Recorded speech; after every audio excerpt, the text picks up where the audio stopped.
예, 바울이 우리에게 십자가와 부활이 없으면 우리가 참으로 불쌍한 자다 이렇게 말하고 있습니다. 고린도전서 15장 19절에서 만일 그리스도 안에서 우리가 바라는 것이 다만 이생뿐이면 모든 사람 가운데 우리가 더욱 불쌍한 자리라 이렇게 말하고 있습니다. 우리가 이 차제에 우리가 실상을 정확하게 알 수는 없지만 이 세상에서 가장 불행한 사람은 어떤 사람입니까? 살았을 때도 하나님을 모르고 고생하고 살다가 죽어서도 지옥 가는 사람 아니겠습니까? 그리고 두 번째로 불행한 사람은 세상에서는 행복하게 살았는데 죽어서는 영원토록 고생할 사람입니다. 세 번째는 죽어서는 분명히 천국 갈 텐데 우리가 살고 있는 이 세상에서 하나님이 주신 그 은혜, 이미 시작된 천국 속에 포함된 그 거룩한 갈망과 기쁨을 누리지 못하고 죽는 사람, 그런 사람들이 대부분이죠. 그게 우리다 이 말입니다. 그러나 뭐니 해도 제일 딱한 사람은 자기 스스로가 예수를 믿는다고 생각하고 이 세상을 살 때도 예수를 믿는 사람과 똑같이 고난을 당하고 나서 가서 보니까 지옥이더라 이런 사람이 있죠. 마태복음 7장에 나옵니다.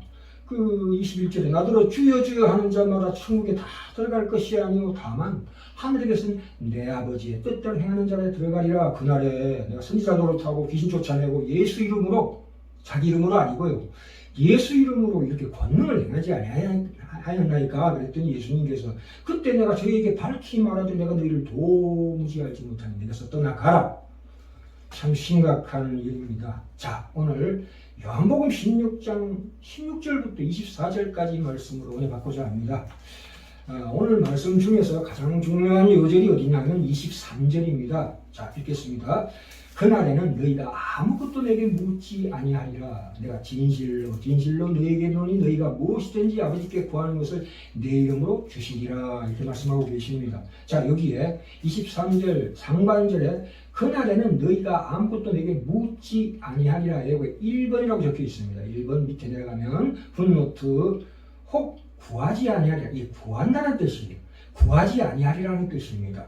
그러니까 이 23절의 상반절에는 그날에는 너희가 구하지 아니하리라. 왜요? 우리에게 주셨기 때문이죠. 예수 그리스도 십자가로 말미암아. 이 말씀이 무슨 말씀인지 지금 우리는 알죠. 그러나 지금 제자들과 니고데모는 지금 모르고 있어요. 이 말씀이 무슨 말씀인지. 구할 필요 없는 하나님께서 우리 주시는 너희와 함께 있다. 예수 그리스도 십자가와 부활로 말미암아 성령께서 우리 안에 부음 받음으로 말미암아 우리가 하나님과 함께 있다는 사실을 지금 밝혀주고 있는 것이거든요. 근데 하반절에 보시니까 내가 진실로 너희에게 이르노니 너희가 무엇이든지 아버지께 구하는 것을 내 이름으로 주시리라. 아니, 신자는 구할 것이 없다. 그러나 그래도 구해야 된다. 이런 뜻입니다. 참 모순되는 말씀입니다. 과연 이게 무슨 말씀일까요?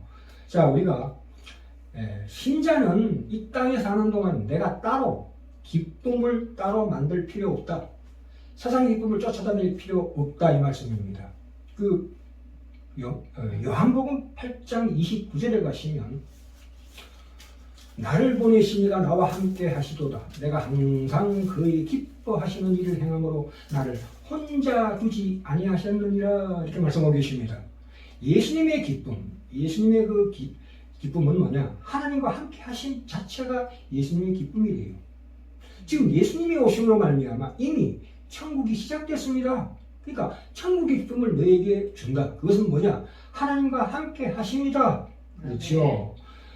우리가 세상 살아가면서 너무 세상의 기쁨에 너무 마음이 빼앗겨 있지 않는가에 대해서 지금 우리가 반성해야 된다 이 말씀입니다.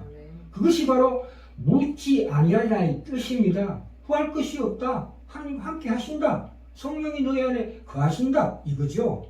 그게 우리의 가장 근본적인 본질적인 기쁨의 근원이고 갈망의 근원이다. 이 말씀입니다. 계속해서 요한복음 17장 13절에 가시면 이제 예수님이 이제 제자들에게 말합니다. 지금 내가 아버지께로 가오니 내가 세상에서 이 말을 하옵는 것은 저희로 내 기쁨을 저희 안에 충만히 가지게 하려 하심이라. 이렇게 말씀하고 계십니다. 주님의 생애를 보면 참 우셨었다는 기록이 없습니다. 내 기쁨이 충만히 내 기쁨을 너희 안에 충만히 가지게 하리 함이라 하셨던 예수님의 생애를 보면은 근심하시고 또는 통분히 여기시고 우셨다는 대목입니다. 예수님은 한 번도 웃으신 기억이 없습니다. 그러니까 이게 무슨 말씀이냐? 우리의 이 거룩한 기쁨, 갈망이라는 것은 나의 욕심과 나의 소원이 이루어지는 것이 아니다 이겁니다. 성경에서 말하는 거룩한 기쁨, 거룩한 갈망이라는 것은 하나님의 소원과 하나님의 계획이 내 안에서 이루어지는 것이다. 이렇게 말씀하고 계십니다. 자, 우리가 이 차제에 예수님께서 니고데모나 또 제자들을 향해서도 마찬가지입니다. 요한복음 3장 1절부터 3절은 뭐라고 말씀하시느냐면 사람이 거듭나지 아니하면 하나님 나라를 볼 수 없느니라 이렇게 얘기했습니다. 이 거듭난다. 이 거듭난다는 것은 중생을 의미합니다. 우리가 구원의 3단계에서 중생에 대해서 말씀드렸죠. 우리가 이 중생을 하나님께서 어떻게 우리를 거듭나게 하시는가는 우리가 다 알 수는 없지만 우리가 그게 미스테리다 그렇게 말씀드렸죠. 우리가 신학적으로 풀 수는 있지만 이 거듭난다는 뜻은 헬라어로 아노덴이라고 말하고 있습니다. 그건 무슨 얘기냐면 이 거듭난다는 뜻은 위로부터 주어진다 이 말입니다. 위에서부터 오는 것이다. 위에서부터라는 뜻입니다. 위에서부터라는 뜻이 거듭난다는 뜻이에요. 그러니까 새로운 세상이 열린다. 새로운 세상을 주신다. 새로이라는 뜻입니다. 새로이. 내 영혼을 새롭게 재창조하셔서 새로운 세상을 우리에게 주신다. 그것이 무엇입니까? 예수님 오실 때부터 이미 시작된 천국. 그것을 우리에게 주시고자. 근데 지금 니고데모나 그렇게 묻는 니고데모나 제자들은 모르고 있어요. 아니 그러면 지금 천국이 지금 시작됐으면 왜 이렇게 고통스럽고 근심하고 울고 이래야 됩니까? 그 현실을 묻고 있는 거거든요. 예수님은 그렇게 말씀하십니다. 그것은 당연하다. 그렇죠. 이 하박국 1장에서 이렇게 말하고 있습니다. 그 하박국이 하나님 이 땅은 왜 악한 자들이 이렇게 융성하고 믿는 사람들은 왜 이렇게 고통스럽습니까? 그죠? 그랬을 때 예수님이 뭐라고 말씀하셨습니까? 하나님께서 뭐라고 하셨습니까? 아직도 멀었다. 앞으로 더 할 것이다.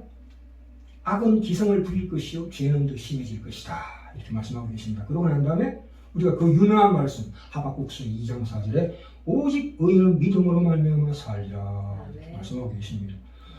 믿음으로 보지 못하는 것에 대한 증거다. 믿음을 보지 못하는 것에 대한 증거죠. 눈에 보이는 대로 살 것이냐? 너희들이 아니다. 약속을 따라 믿음을 지켜 싸워라. 환경과 조건을 너희들에게 좋게 개선해 준다는 약속이 성경에 없습니다. 또한 그렇게 해서 얻어지는 기쁨도 없다. 주님께서 가지신 이 기쁨과 평강은 바로 그 영적인 눈으로 변화돼서 영적으로 달라지는 변화로 말미암아 보이지 않는 세상, 새로운 세상을 바라보는 눈이 생겼다 이 말입니다. 거듭난다는 뜻은. 그렇죠? 요한일서 3장 9절에서 하나님께로서 난 자마다 죄를 짓지 아니하냐니 물론 죄를 안 짓는 건 아니지만 그렇게 간다 이거예요. 마지막 완성의 때까지.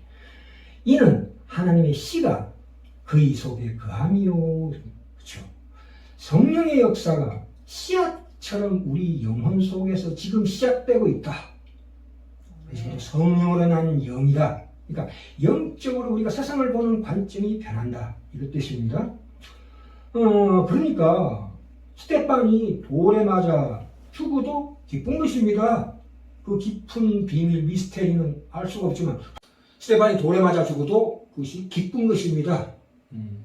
물론 우리가 처음으로 예수를 믿는 입문 과정에서 하나님께서 인생의 생사화복을 주장하시는 분이라는 것을 알게 하시는 경험으로 우리에게 병을 치료해 주신다거나 갑자기 무슨 잘 살게 해주고 어떤 기적으로 우리에게 다가온 난관을 풀어주시는 일이 있을 수 있지만 신자의 기쁨이란 보는 시각이 영적으로 달라지는 변화이다. 그것이 영혼의 기쁨이다. 이 말입니다. 왜냐하면 이 영적인 문제는 우리에게 있어서 생리적인 것이 아니기 때문입니다. 우리가 육체적으로 어떤 물리적으로 바라보는 이 세상은 이미 과거로부터 우리가 젖될 때부터 배운 것이죠. 그러나 예수께서 오신 것은 새로운 세상, 천국을 우리 속에 새롭게 창조하시기 위해서 오셨다 이 말입니다. 그것을 이루기 위해서 오신 분이시다.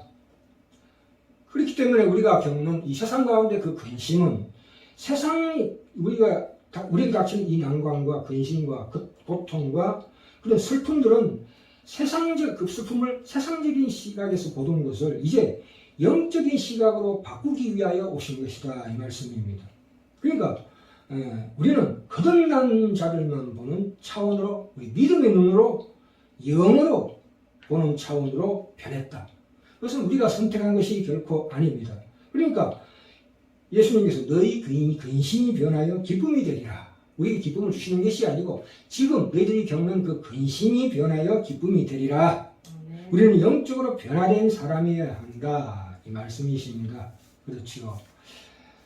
우리가 이 천국이라는 것은 이미 시작된 천국이라는 것은 하나님이 인간을 창조하시기도 전에 우리를 위해서 계획하시고 준비하시고 이루어내신 우주의 궁극적인 완성입니다.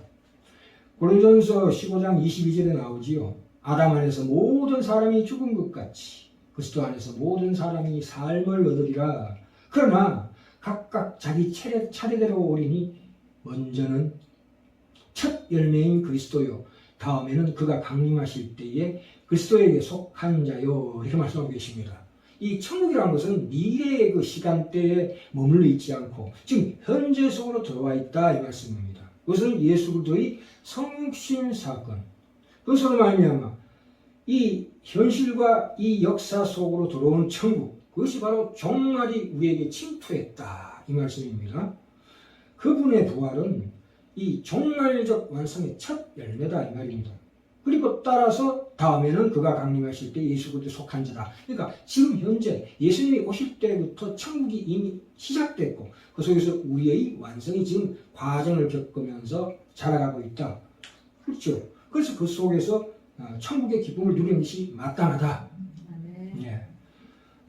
우리가 지금 바라보는 이거는 옛날 자연입니다. 옛날 자연. 그러나 하나님께서 우리에게 주시고자 하는 이 천국이라는 것은 새로운 자연이라고 볼 수 있습니다. 이 하나님께 속한 모든 그 내용들이 통합해서 이 현실에서 이미 이루어졌고 앞으로 완성될 것이다 이 말씀입니다. 그러므로 다시 한 번 말씀드립니다. 예수 그리스도의 오심으로 이미 천국은 이 땅에 임했고 우리를 통해서 우리 마음속에서 점점 확산되어 가고 있다. 네.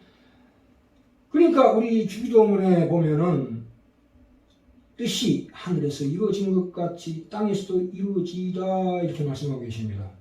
영적인 현실은 믿음 안에서 우리가 예배드리고 우리가 항상 살아가는 이 일상 속에서 지금 천국이 끊임없이 작동되고 있다 이 말씀입니다. 예. 구원받은 자들에게 이 세상의 모든 삶 그 자체가 이미 천국에 속한 것이다.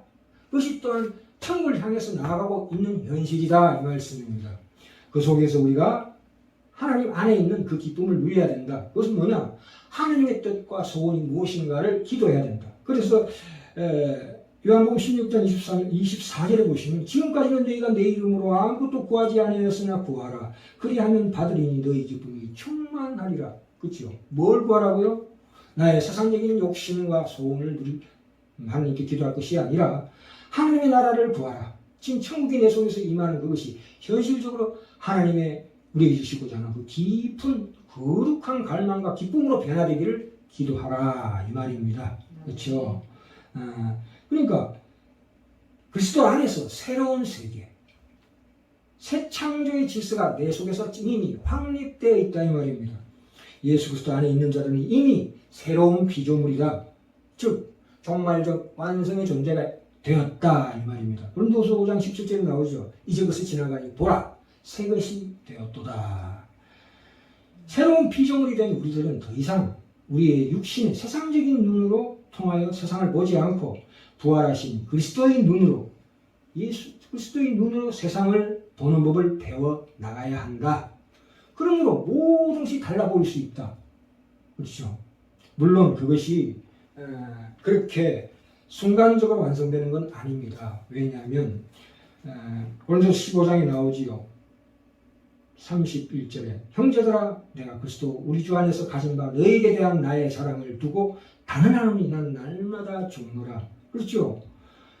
세상에서 그렇게 살면 세상에서 세상에서 이 보상을 주신다가 아니라 그렇게 사는 것이 하나님 나라에 속한 것이라는 의미입니다. 그렇죠. 그때까지만, 그 완성될 때까지 우리가 참 이 삶이 불편하고 고통스럽고 어떨 때는 억울하기도 하고 그 비겁한 것 같은 그런 삶을 매일 겪으면서도 그 속에서 하나님의 진정한 거룩한 갈망과 기쁨을 누릴 수 있다 이 말입니다. 우리가 다가오는 세상의 모든 반복되는 도전 앞에서 이 답이 없는 현실 앞에서 그 현실을 그래도 쩔쩔매고 비명지르는 것 그거 자체가 신자의 가장 중요한 폼나는 인생이다 이렇게 말씀하고 계십니다. 그렇죠?